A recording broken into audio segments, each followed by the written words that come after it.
So a few words to introduce Ionisa Kirsten, who actually, in spite of her young age, it's the second time that she speaks at the Circolo Linguistico Nocentini, Linguistico Fiorentino, no, Nocentini is a lapsus.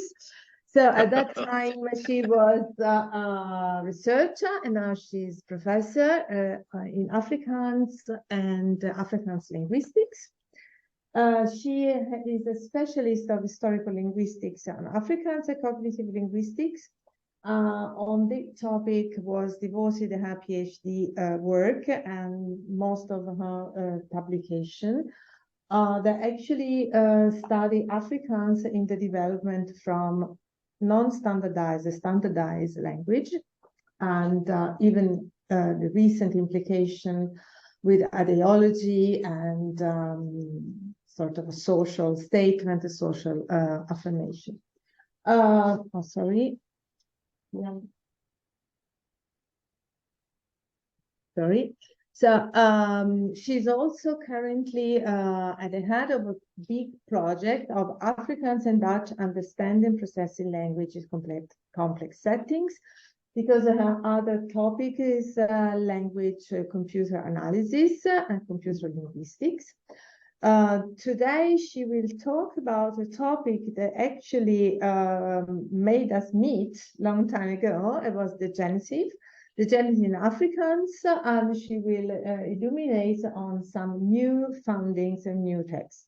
So the stage is yours. Thank you. Just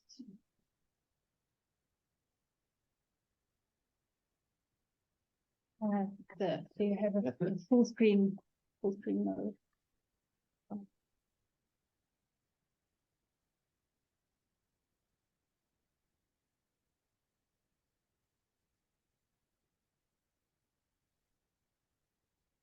Actually, I'm not familiar with Adobe, so I use Ketiet, but Usually there's a presentation mode. Here it is. Yeah. Okay. Thank you. No.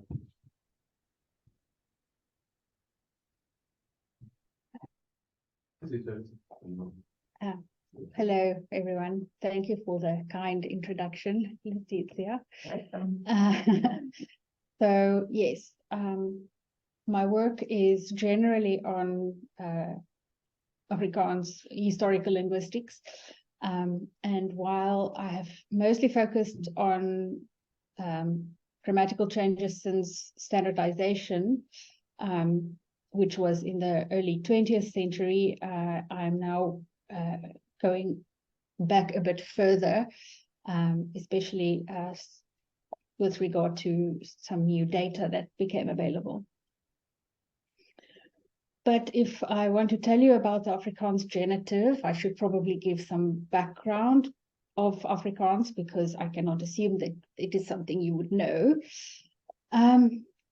So in the late 16th century, there was some contact between the Khoikhoi in the Cape and British and Dutch people from ships who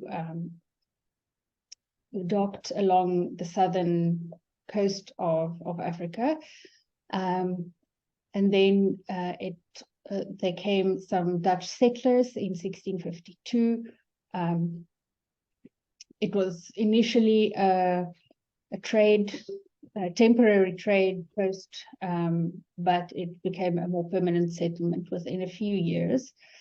And then at some point they needed cheap labor and imported slaves from the African West Coast, Mozambique, Madagascar, but also from the East in India, Ceylon, Indonesia, etc.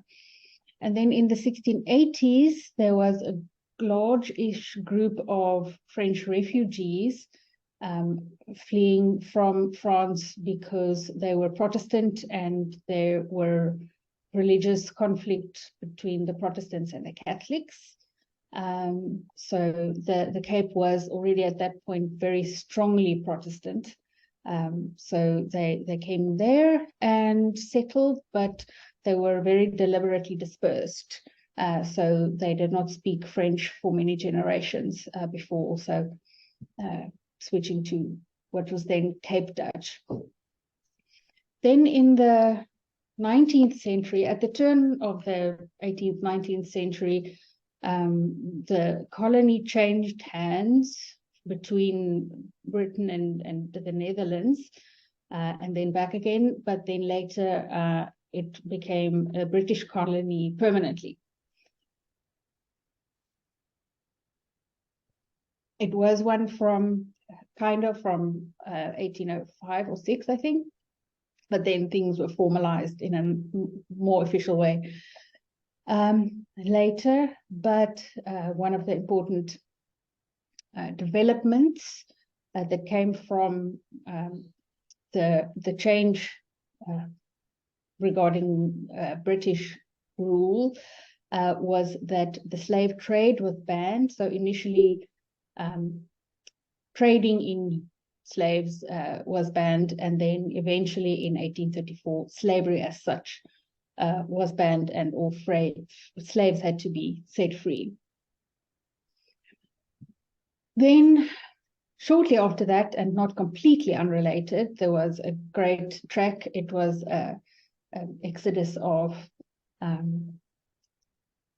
groups of farmers who trekked north and to the east into the country, and there were two republics, boer, like boer is Afrikaans for farmer, republics, the Orange Free State and the South African Republic. Then diamonds were found in what is now the Northern Cape of South Africa. And at that point, it was not in one of the republics. So the British very quickly flocked there to mine. And then 2 decades later, gold was found, but that was in the South African Republic. So it was a bit more difficult. There was some conflict between the Boers and the British. And in the first round, the Boers won, and the Transvaal or South African Republic remained independent. But the British tried all kinds of ways to get a foot into the Republic because gold. And that led eventually to the Anglo-Boer War. Internationally, it's often referred to as the South African War because that's the way it's called from the British perspective, but there has been more than one in South Africa. So for us, it's more useful to distinguish it by calling it the Anglo-Boer War. Which lasted for 3 years, and it ranged across a large space in the country, during which the smaller Afrikaner groups waged guerrilla war against the more formal and formally trained British troops. And they did very well for the numbers and weapons that they had, but eventually, also because the British had some additional strategies, such as burning down the farms and putting the elderly women and children in what they called refugee camps, but was far from it.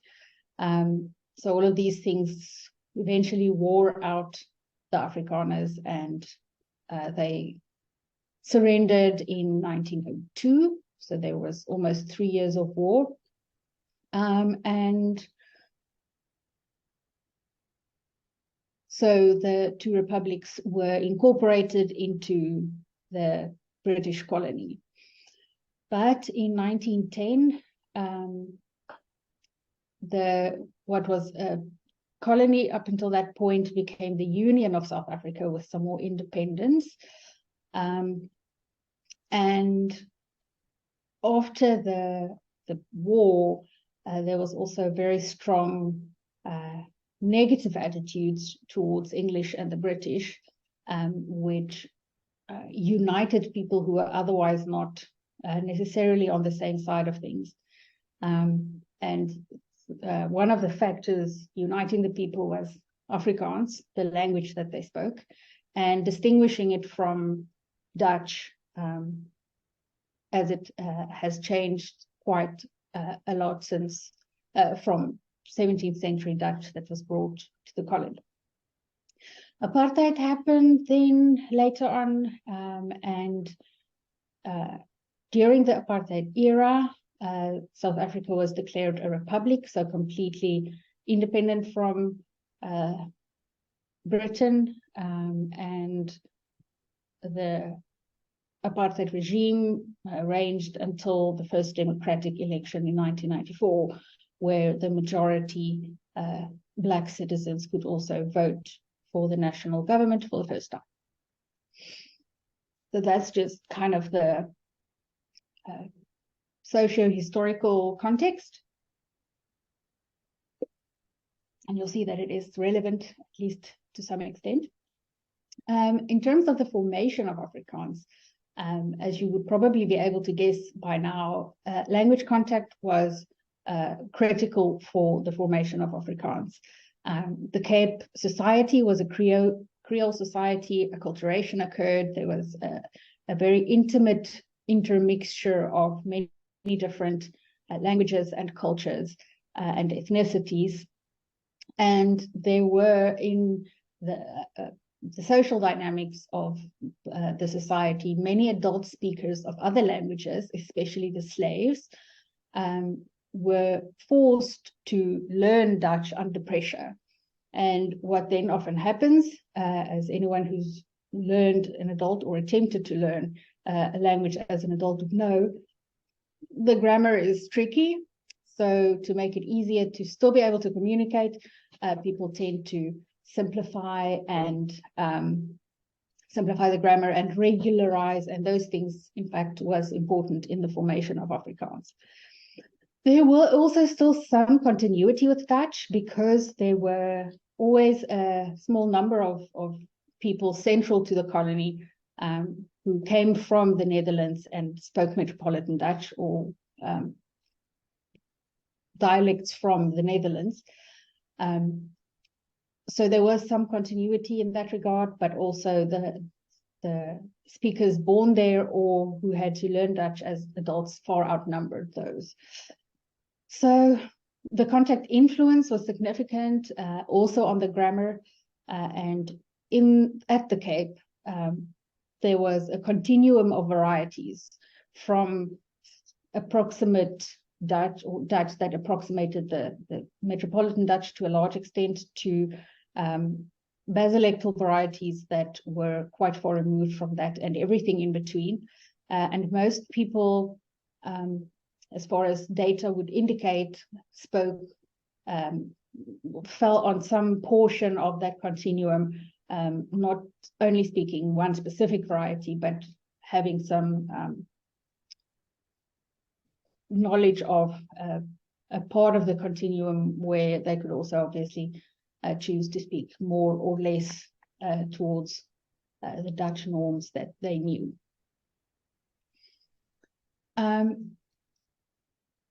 So in terms of what we have in Afrikaans today, there are, of course, many characteristics that Afrikaans inherited from Dutch, which was its source language, if you can put it that way, but also many characteristics from contact languages. Either it was simply borrowed or features from Dutch were enhanced and strengthened by similar features in the contact languages, and also just the learner varieties of Dutch that adults learning the language produced. Now, in contemporary Afrikaans, certain varieties are much more typical or have much more typical Creole characteristics than standard Afrikaans. There is a PhD thesis like this from 1983 about how much Afrikaans was Dutchified during standardization. So because they were now formally standardizing, they kind of fell back on a lot of Dutch norms and principles used in Dutch writing, because it's also the people with high levels of literacy had literacy in Dutch. But the varieties that were not standardized retained a lot of characteristics that are more typical of Creole, such as further regularization of verbs and also with the use of the genitive that I will get to soon. So it's also interesting to look further than standard Afrikaans, which is where that's the written record that we have was mostly from the more highly literate people in some education and so forth. But whenever we can get texts that remain from all the periods that are not one of those, then we are always happy to have data that represent other varieties. Something that's also, even today, often overlooked when investigating or discussing the history and formation of Afrikaans is the importance of Islam and Arabic Afrikaans, which I will also discuss a bit more later.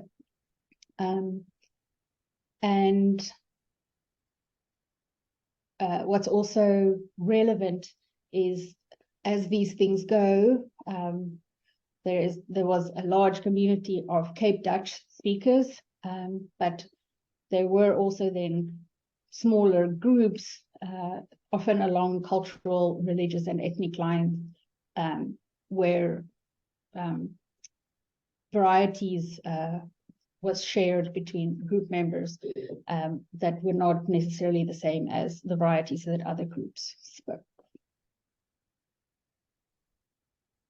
So to focus a bit now on the 19th century first, I mentioned the Great Trek, the Cape Dutch speaking farmers.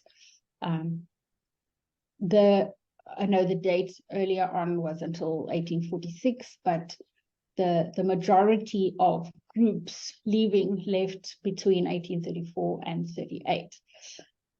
There were several causes of this exodus that moved people to decide that they would rather move. There was a drought that lasted for more than one season that was very devastating to the farmers and the crops that they could not grow.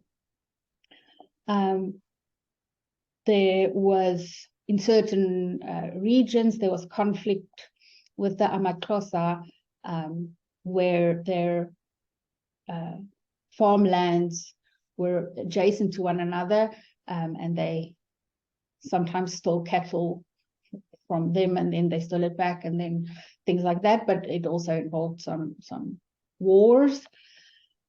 I also mentioned that the slaves were freed, and that was also part of the general discontent with the British rule, because there were now new laws and new regulations and how to do things. And there was, for instance, one of the track leader's sister wrote a letter to, I think it was to a newspaper, but I'm not sure. But it was preserved. And in this letter, she very specifically says that they cannot deal with being treated the same way like us, the white Christian people, are treated the same way than the natives, and they could not deal, and the former slaves and all of that. So there were a lot of complex natural and social and political factors that caused people to decide they would like to explore new frontiers and take the fairly difficult road across some mountains, and then being in the quite arid Karoo, so it wasn't an easy road, but they moved to several different places and then settled in the two republics. There was a third one as well for a short while, but it was fairly quickly usurped by the British, so I don't particularly mention it.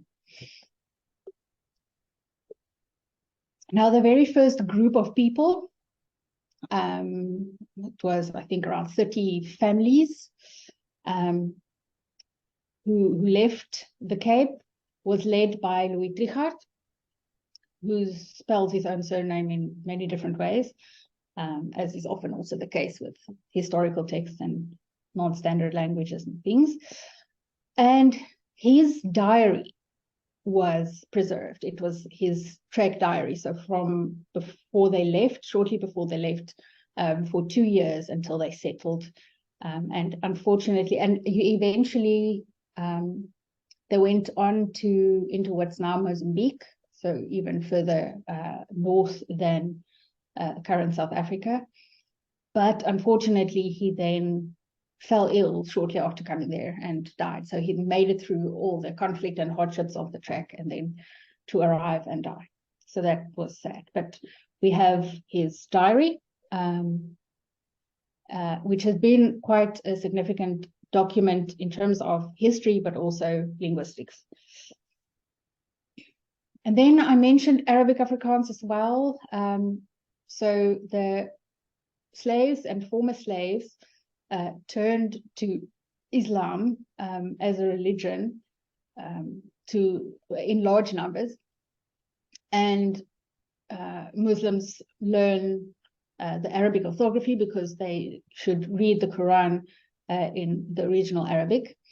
So the literacy that these people had was in Arabic, but their vernacular was Afrikaans. And I say specifically Afrikaans rather than Cape Dutch because the variety that they spoke was much closer to modern Afrikaans. So what do you do if you learn a particular orthography and want to write a different language? You use that orthography. So there is a number of texts where Afrikaans was written with the Arabic orthography, some of which luckily remained, was preserved, and we can use. So the first Afrikaans book that was published in 1860 was a religious text of teachings by Abu Bakr Effendi in Arabic Afrikaans, and a number of other texts were also written, but the practice of writing Afrikaans with Arabic script dwindled in the 20th century because literacy with the Dutch orthography became more widespread, and the need for writing Afrikaans in Arabic script was redundant. Another religious point here was Genadendal. So there were European missionaries coming in the 18th century already, and they targeted especially the Khoikhoi, the indigenous people in the Cape, and they had a mission station at Genadendal, which is close to the Cape. But it soon developed into much more than just a mission station, where it was also a center for teacher training and apprenticeship and learning music and those things in the early 19th century. And it lasted for several decades, and Dutch was the language of learning and teaching, but Afrikaans was the vernacular more commonly spoken there. And in the station's periodical, which was also mostly Dutch, there are also occasional Afrikaans pieces, and some later in the 19th century, some other texts also in Afrikaans specifically.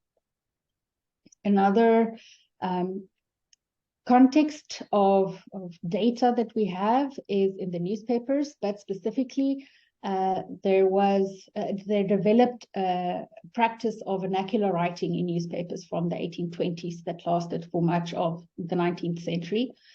Usually satirical texts, such as letters, or sometimes plays, dialogues, that was written anonymously or under pseudonyms. There was some in the Zuid-Afrikaan, but also especially significant was Morant's dialogues, which was published in book form in 1861, and is the first non-religious book publication in Afrikaans. And what people tended to do is they wanted to engage with current events critically, but in order to kind of mitigate too strong negative reactions, they wrote it in the mouths of people from the lower social classes in the satirical way. So they very deliberately attempted to represent the basilectal varieties spoken in the Cape. I'll get to the good stuff now, don't worry. Then another significant contribution in terms of data and other things is the GRA, the Genootskap van Regte Afrikaners, or Association of Real Afrikaners. These were the first group of people who politicized Afrikaans and wanted to connect Afrikaans with an Afrikaner identity. So it started with two people actually from the Netherlands, identifying the need for an Afrikaans Bible translation, because the people in South Africa were still using the Statenvertaling Dutch Bible translation from early 17th century. And they really had no idea what they were reading. So these people identified the need for an Afrikaans Bible translation, and then some more ideas around Afrikaans emerged around them, and the group established this association in 1875. And then they acquired a printing press, which was quite significant because these were not very common in the Cape at that time. But they acquired a printing press and started their periodical from 1876. Which at first was a monthly publication, but shortly after that became a 2-weekly publication.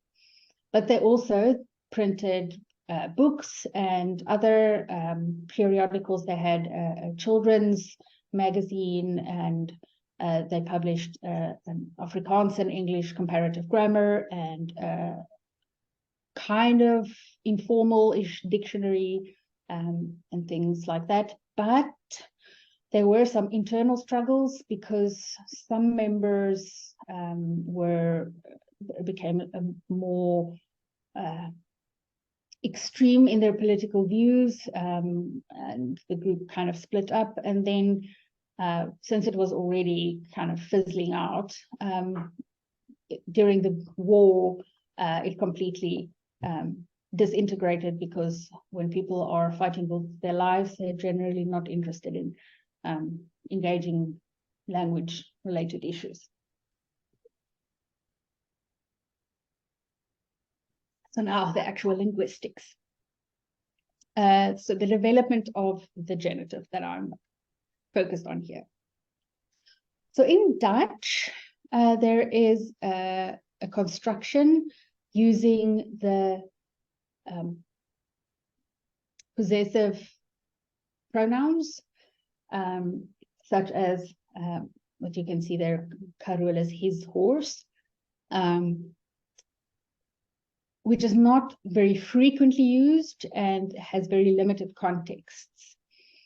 And in Dutch, it is marked for gender and number. So if it's a female, there would be her wagon, male, it's his, and there's also a their variant.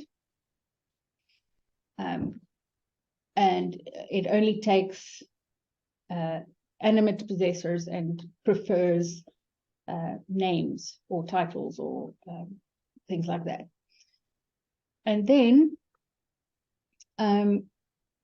in the development of Afrikaans, Cape Dutch and Afrikaans, it expanded in terms of the contexts of use quite significantly, such as taking also inanimate possessors, taking complex noun phrases as possessors, which is also not something that really happens in Dutch. And it was entrenched to the extent that there are idioms and fixed expressions from that time, from the 19th century already, where this construction was used. And in some varieties, it expanded further, specifically that it is used with personal pronouns. So it can be used in all varieties of Afrikaans with some pronouns, such as impersonal pronoun or indefinite, negative, iemand, niemand, like no one, someone, those kinds of things, but not with the personal pronouns like he, she, us. And in some varieties that is the case, so it can be used like that. There's one exception, but you'll see that later. And what went along with this expansion in use, something that very often happens when the frequency of use goes up, is that it is reduced phonetically. So from the most commonly used zijn, which is for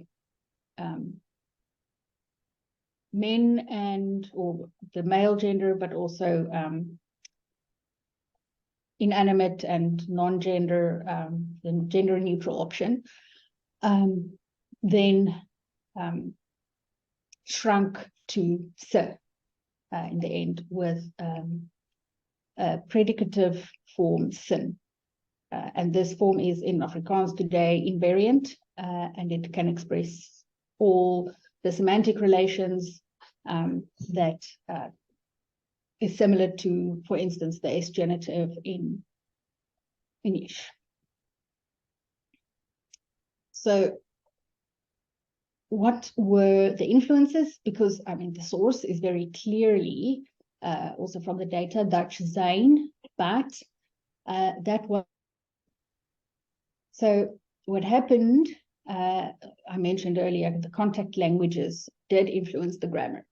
So Malay, which is a variety or a language that many slaves who came here spoke as a first language or a second language that they learned in the context where they were. And the Malay that they spoke had a free invariant genitive particle used with the same syntactic order, and which can take personal pronoun possessors apart from other noun phrases. And the form is punya. But then also Creole Portuguese, which was a common trade language that people in specific regions in the East learned, had also a free invariant genitive particle, sua or su. So there you can already see that the S corresponds with the modern Afrikaans form, and it is also used, the construction had the same syntactic order as it has in Afrikaans. Khoi from the Aboriginals also had a free invariant particle, same syntactic order, can take personal pronouns. You see where this is going. So there were, in terms of the grammatical structure, if not the form, the phonetical form, there were three contact languages with the same syntactic order and the same free invariant particle use. Although the forms were different, but one of these have some similarities with the Afrikaans, and also the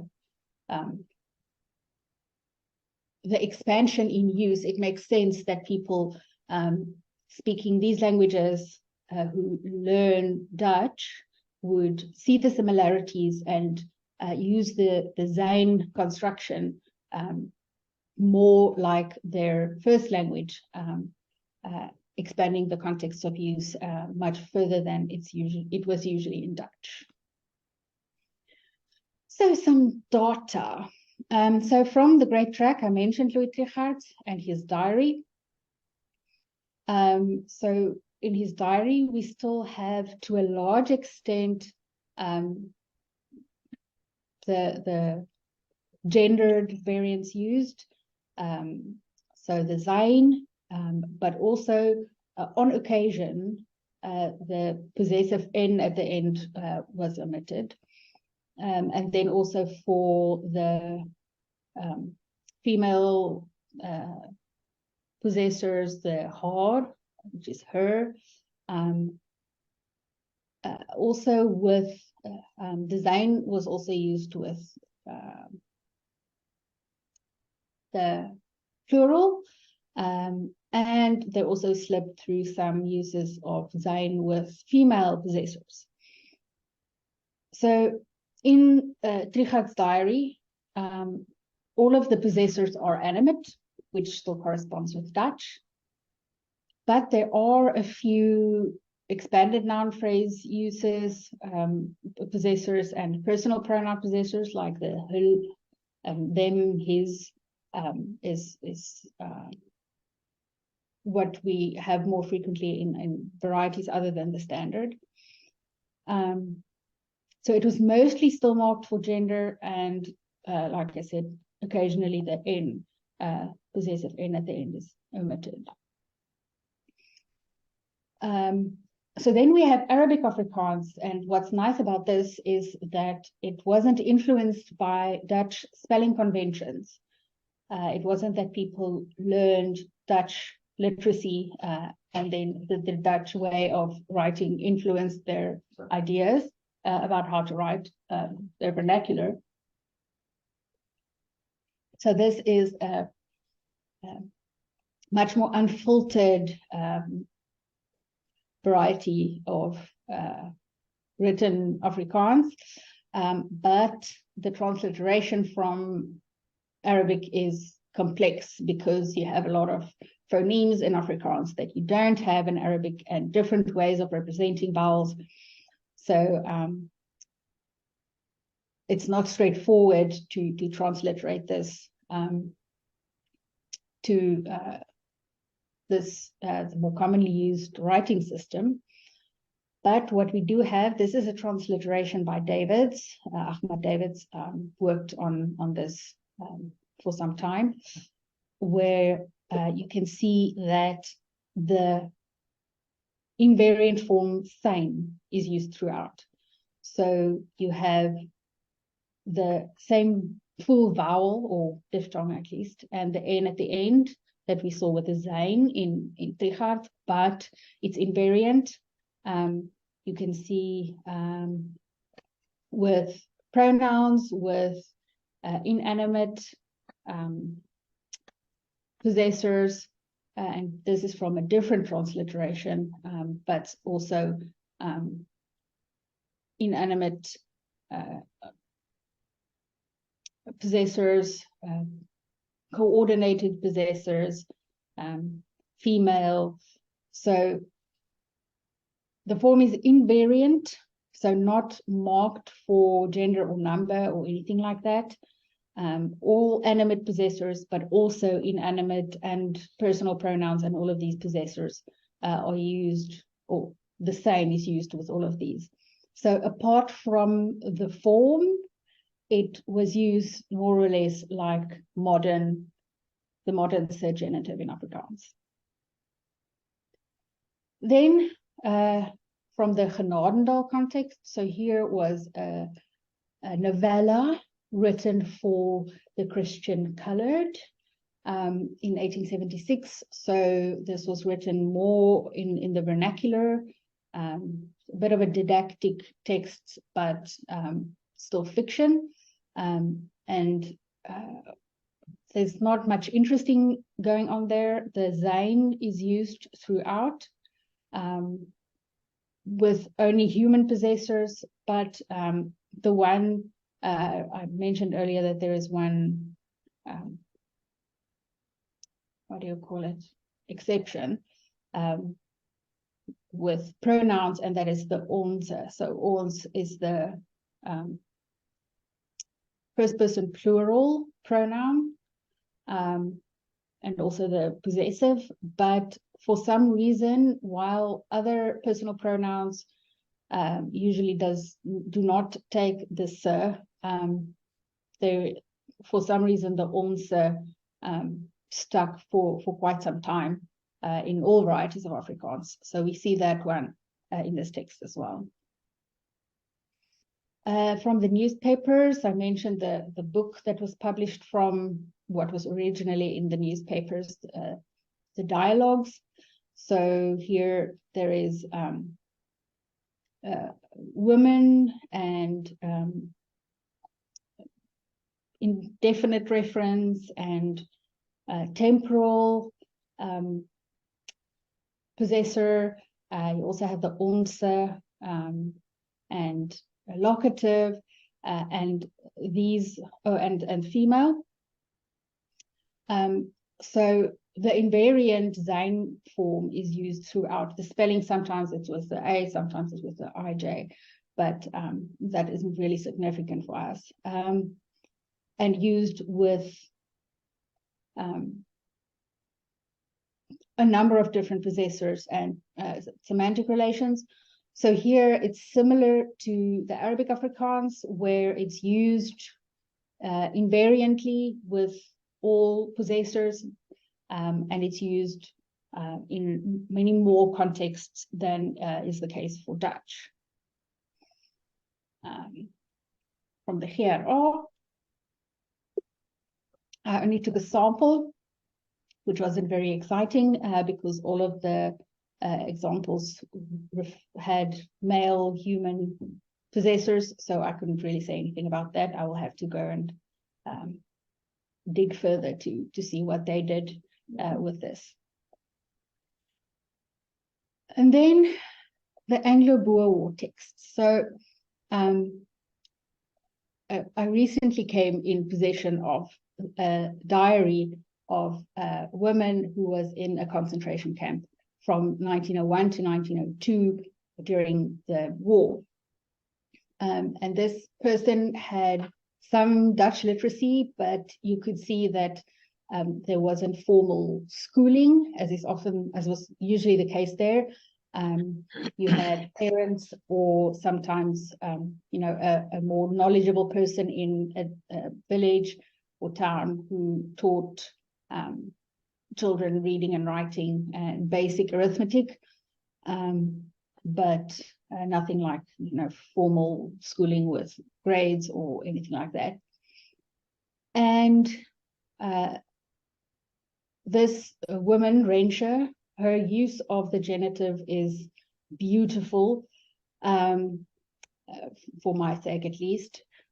So you can see there are some zijn uses, so they're the more full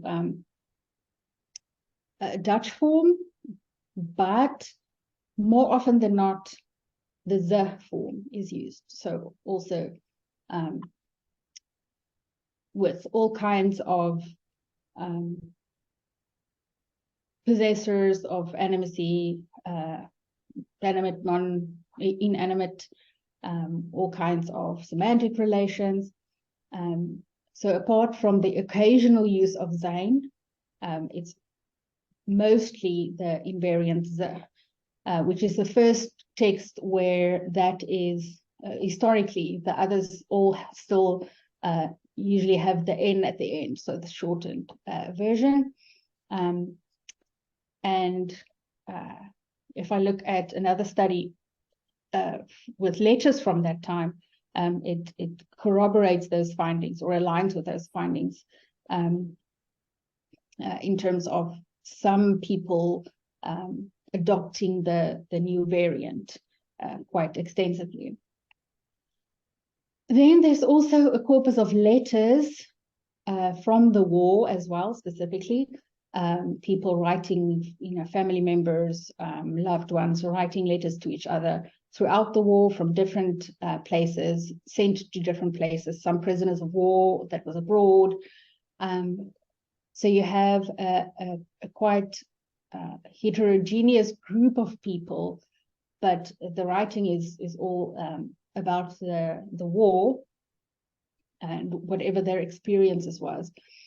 And as would be expected in a collection of texts with different authors, there's a lot more variation, but there are, I think that is the only one, the se form, which is the modern Afrikaans form, but also sin and also zin. There are occasionally, there's another. So there's a handful of se forms. Also a handful of ze forms, like in the diary, but there are also those marked for gender, the full forms, and so on. But already at that point, the two forms, zijn and ze, is together almost half of the forms. And we do also have locative, temporal, and inanimate possessors. So it does indicate that the expansion of the context of use was already quite, it was present in general in the people's writing. And there are also some pronominal possessors and some coordinated possessors and embedded genitives, which shows that the construction was lending itself to also to more complex grammatical contexts. So looking at the variants of se, just giving you an idea. So obviously it's much simpler in the diary, but you can see there that ze is mostly used. In the letters, zijn is the most frequent still, and then ze, and then ha. So what this tells me is that being marked for gender was still, it wasn't the norm necessarily, but it was still common practice, at least by some authors at that time. It still shows the pronominal Dutch roots quite strongly. So it has the full form design and also the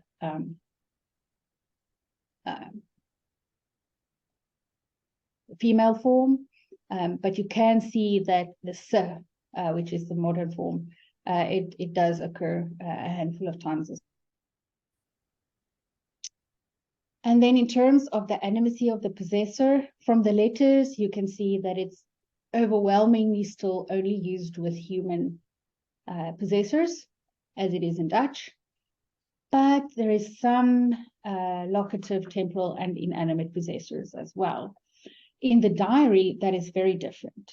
Yes, human possessors is half, but inanimate and locative possessors, especially, are quite frequent. Also, a number of temporal possessors, collectors, and then also one, I think it was one animal. So animate, but not human. But it's difficult to make too much of this because it could also relate to the topics and all kinds of things. But it's very clear that while the author of the diary adopted the expanded uses and used it quite frequently, this wasn't necessarily the case for everyone, where other types of possessors was still quite uncommon, although it did occur.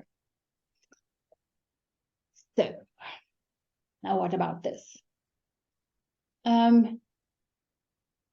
So I want to return to Dormat's findings, a book from some time ago, but that also discusses the genitive among other things, and focusing on dialect continuum rather than having a high form and a low form of Dutch in the Cape. So there was quite some variation between different speakers or writers.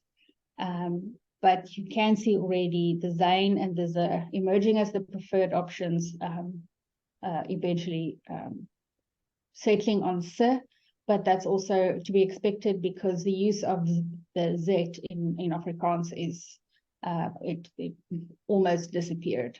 It's used in a number of lexical forms, but it's not commonly used in the language anymore. And the gender and number marking there is still use of that, but it is not as frequent anymore. And looking at the later occurrence of this construction in Afrikaans, it's very clear that during standardization, there is obviously a deliberate reduction in variation. And my guess is that they went with the most common spoken variant, which is the se, that followed from the ze after most of the z uses was eliminated from the language. And yes, so I'm always a proponent of corpus methods, because you can find all kinds of interesting stuff systematically. But if you work with corpus methods, you have to be careful with the small corpora because you can only do so much and shouldn't overextend the findings. And also the importance of considering social cultural factors when interpreting data, because especially when it's very if there's a lot of variation, then this often gives us some indication of what is going on. And that's it. Thank you very much. Thank you very much. Questions, comments? I think you have to go there. Yeah, probably.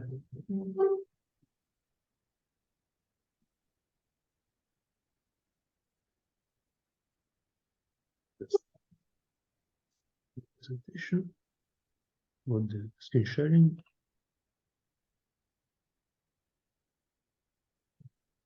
I have a question. Which are the alternative of this kind of genitive? Fun. Fun, like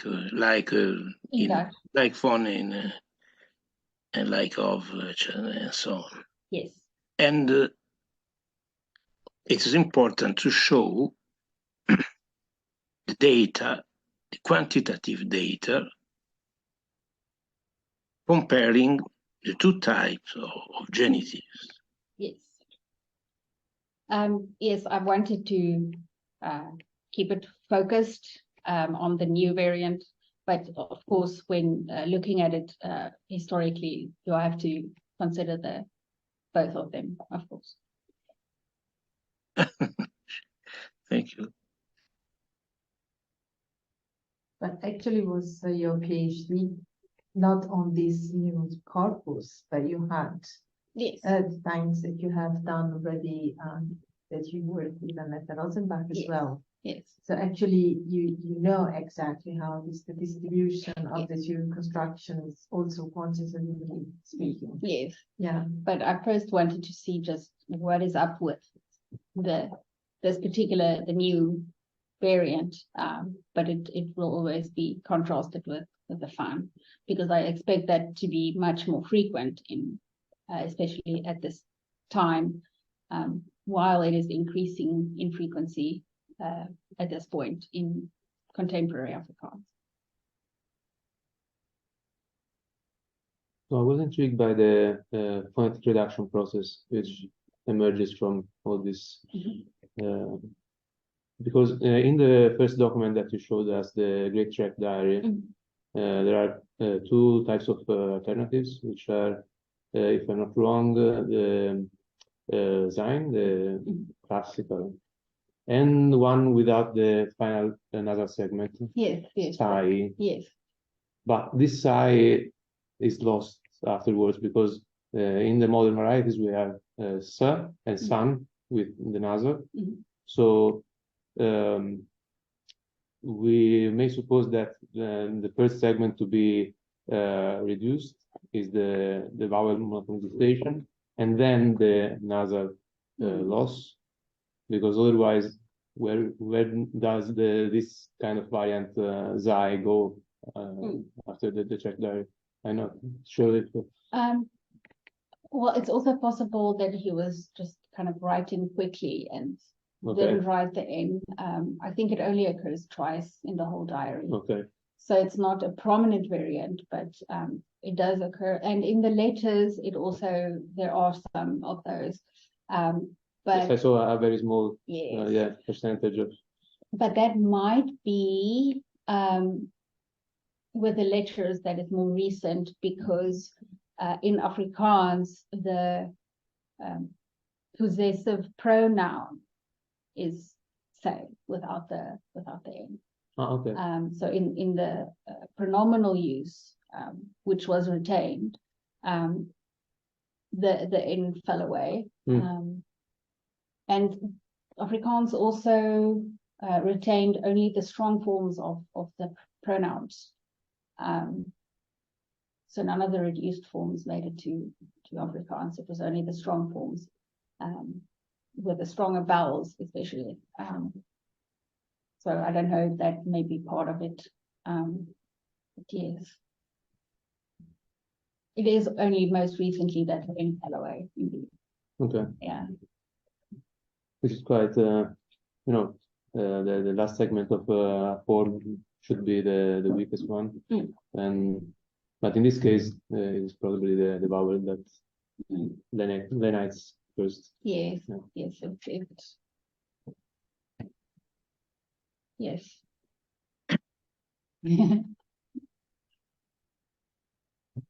Another question.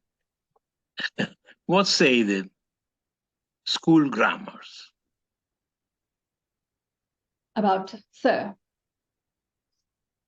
or fan or what? Yes, but Contemporary. how is described the genitive in the school grammars? Well, it's not called a genitive. it's possessive. And it really doesn't receive much attention, because there are only these two forms in contemporary Afrikaans, and it's not something that has to be learned by mother tongue speakers.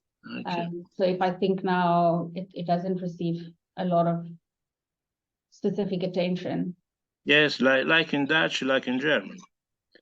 The same history. Okay. But then especially because they are almost interchangeable, in the sense you don't have very strict context where you are obliged to use one instead of the other. There are with fun. There are some contexts with fun that cannot be interchanged with sir, but it's not something that, I mean, you often have certain things that the grammars focus on because someone along the line developed a pet peeve about this and now believe it has to be like that, but there hasn't been something like that with the possessive. So yes, it doesn't receive much specific attention. Also in research, I could find one paper before I did my PhD about the sir and fun interactions and development and stuff. How is it graphically represented, the reduction of the vowel itself? Is it in some way at the level of orthography represented? Just SE, the sir. Okay. So it's just, yes, like the in some of the examples from the letters there were This SE. SE. And in the more informal writings, such as songs and so on, are there signs of apostrophes or? No. Okay.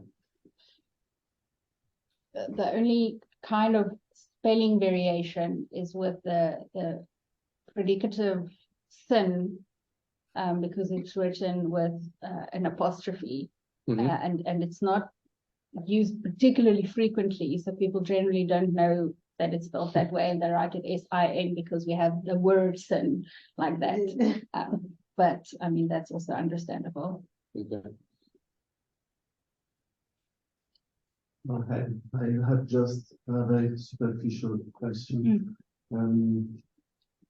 The most common form nowadays is said with a voiceless S. Yes. Is there an explanation for this desonorization?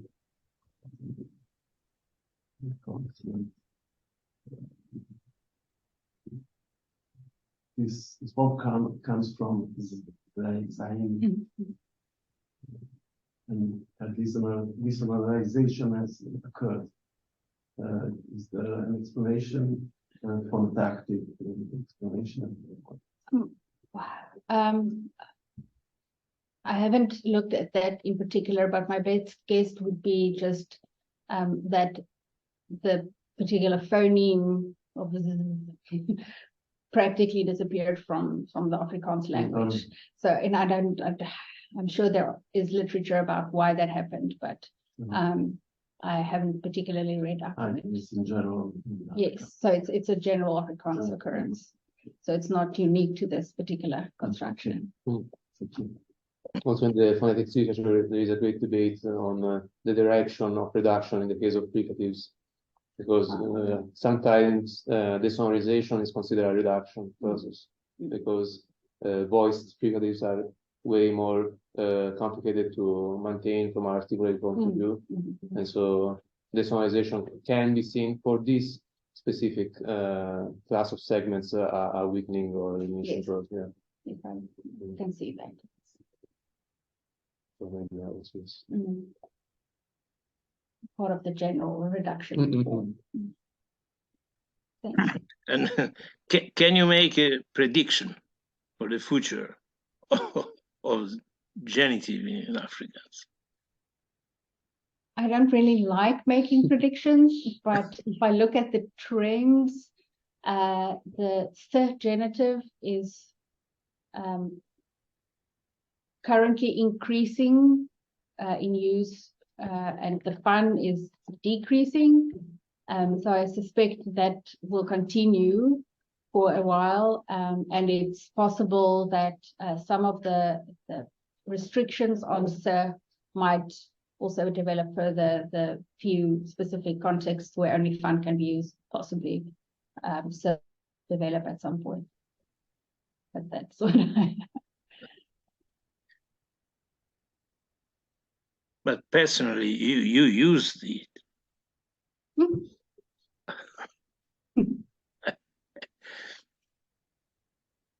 But she's not an example, a good example. She's a linguist on Afrikaans and English. So she's not really the best example we can take.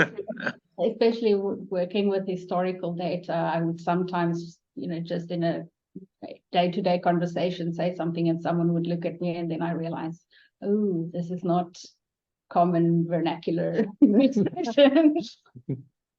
But what is interesting is what we were talking about today, that is the influence of Afrikaans on South African English, which is really interesting. Yes, because people tend to focus on the influence of English on other languages, but in varieties of English, there's also influence from the other languages, and some interesting things there, some specific lexical items, but also grammatical and phonological and such things. Okay. We might. So thank you very much. If there are other questions, and we will see next Friday. Yep. Yeah. With Andrea Soldi, and thank you for. Grazie per tutti quelli che sono connessi e a venerdì prossimo. Arrivederci, grazie. Ciao Eleonora, grazie di essere venuta. Ciao.